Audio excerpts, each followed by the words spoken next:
Welcome to today's class in the series Consolidated Financial Statements. So if you have been following this class, we already explained what consolidated financial statements mean, and we also explained what control is, as in when do you consolidate. We say you consolidate when you have control. Today I want us to look at parent versus subsidiary. We're going to look at these key players in the consolidated financial statements game. So we're going to know who a parent is and who a subsidiary is. So if you've been enjoying the series, I urge you to follow me so that we can learn step by step from zero to professional. Now here's the big question. So we say parent and we say subsidiary. Who is controlling who? Who is controlling? Is it the parent or is it the subsidiary? All right. So we're going to know who a parent is, what makes you a parent company, and also who is a subsidiary and what makes you a subsidiary company. Good. Now let's begin with parent company.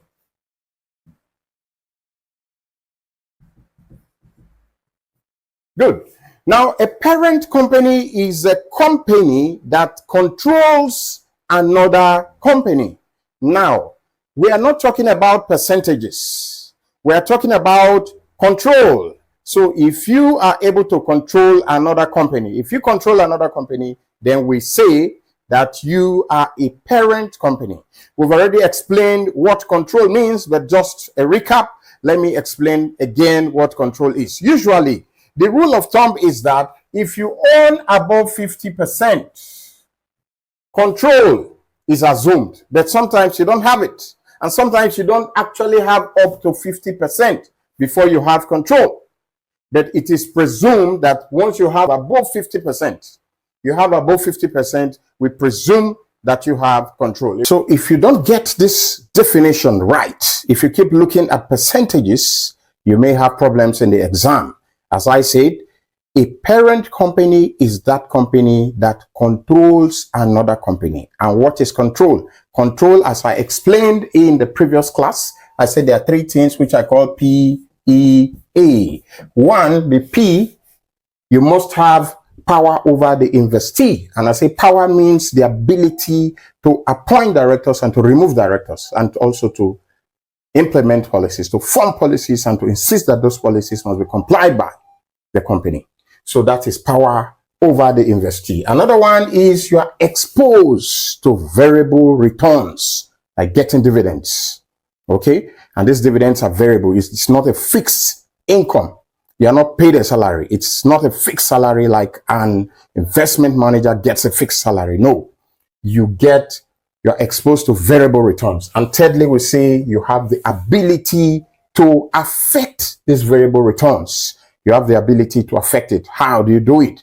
You can make decisions. You can say dividends must be paid this year and you get it. There are so many decisions that you can make, but because you have the power, you can insist that those decisions are implemented. So if you are able, you have the ability to affect the returns that you get, then you have these three. You have the power over the investee, you are exposed to variable returns, and you have the ability to affect the returns that you get. Then we say you have control. So don't focus on percentage.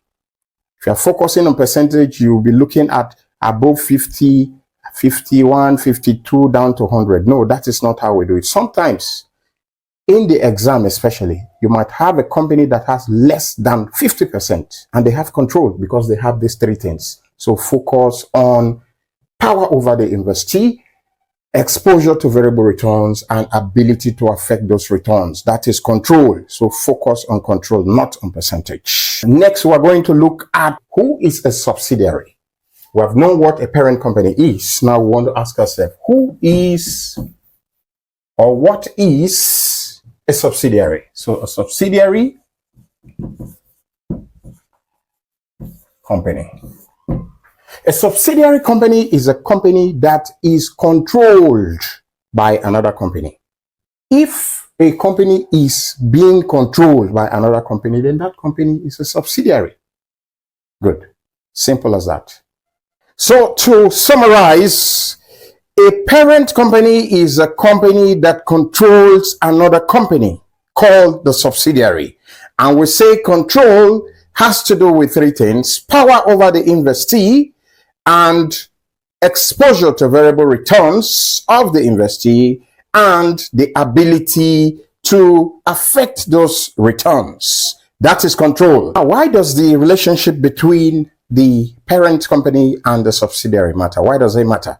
It matters because if there is control by the parent over the subsidiary, it means you have to consolidate their financial statements. And we say consolidated financial statements means that the financial statement of the parent and of the subsidiary will be presented together as one, as if they were a single economic entity, even though they are legally separate companies. So that is why this relationship matters. And also it matters because it tells us how the profit and assets are reported. So what happens in a consolidation? Instead of showing investment in subsidiary, we don't show investment in subsidiary. It is eliminated. We don't show in the books of the parent company. You are going to see a line, investment in company ABC. That's investment in the subsidiary. But when you consolidate, you don't show it anymore. It is eliminated. So what is shown is the underlying asset, the assets of the company acquired. Okay. And then you show the full liabilities. And if there's a goodwill from the purchase, from the acquisition, it is also shown. Now, what are the common mistakes that students make?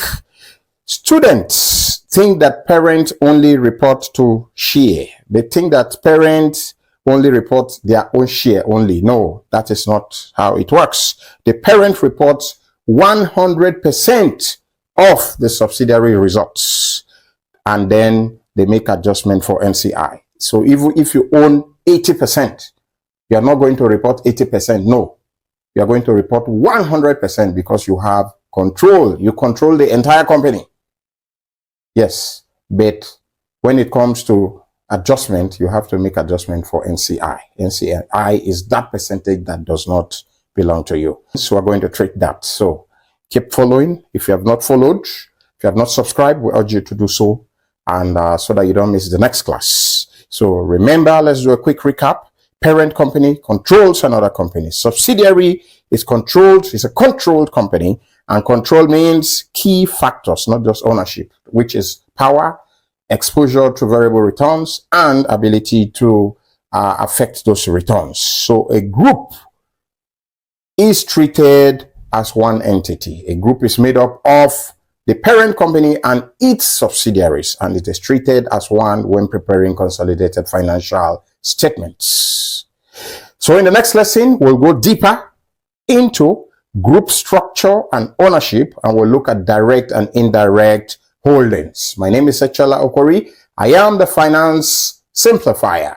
I urge you to follow and to subscribe to this channel so that we'll continue to make consolidated financial statements and other difficult, so-called difficult topics very simple for you. If you want to support this channel, our link, thatseller.com, we have our link for you to, we have it in the description so you can support this channel. All right. So we'll continue to make good videos for you.